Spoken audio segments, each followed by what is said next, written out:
So do you That's plan? everybody here. Do you plan to keep your green tech stock? Do I plan to what? Keep your green tech stock?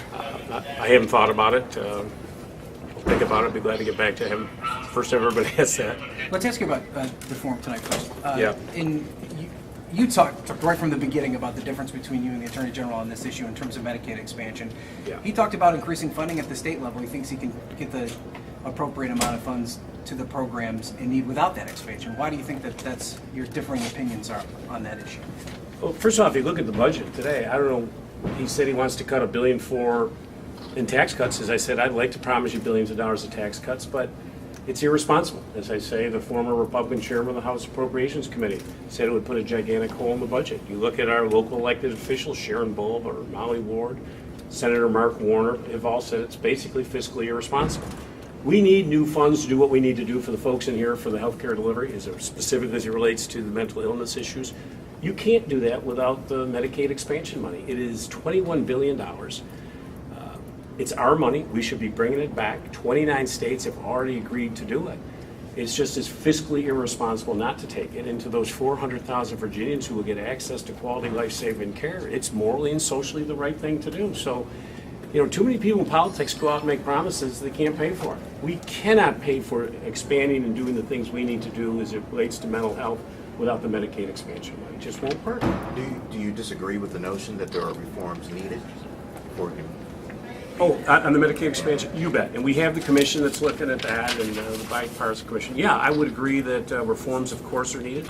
They're looking now at the different analysis of bending the cost curve and doing what we need to do. That's primarily how I think you pick up the $500 million. But yeah, and as governor, I want to sit down with the folks who are involved in putting the reform commission together and come up with some great ideas we need to do it. I mean, it's not perfect. No compromise legislation is perfect.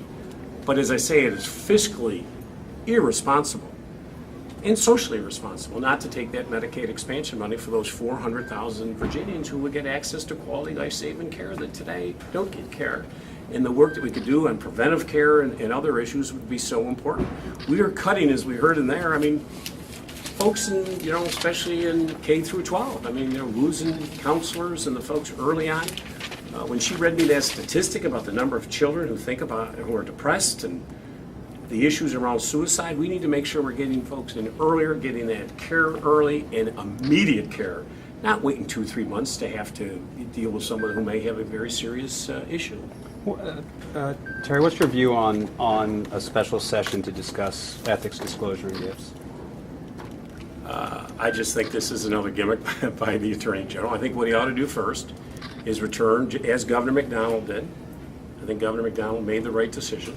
He ought to return the $18,000 in gifts that he took from the same person.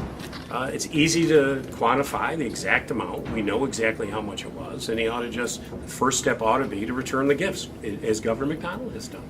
And on an issue that's closer to your campaign, do you feel like you have done anything improper in relationship to pursuing EB-5 visas for green tech investors? No, absolutely not. And you haven't been contacted at all by investigators at this point? No. Do you expect to at any point? No. Have you retained counsel at any point? No.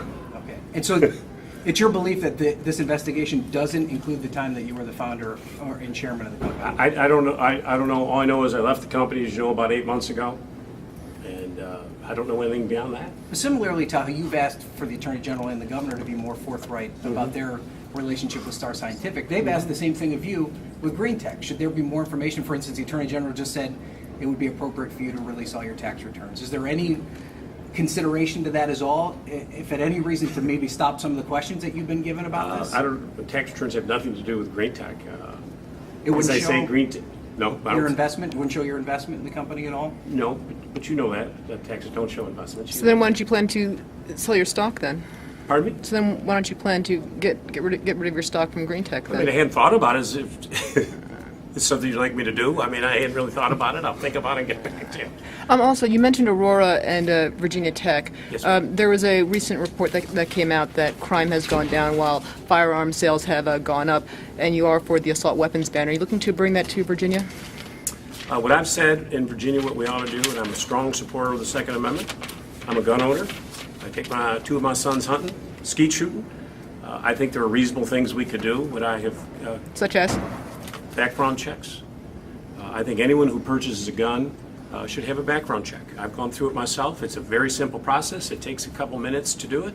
There are certain people that should not own guns. And with all the issues we've had and the comparison of Newtown and Aurora and gun violence going down, that's not the issue. I think I speak for every Virginia parent. When you drop your child off at school, you want to know that your child is going to be safe.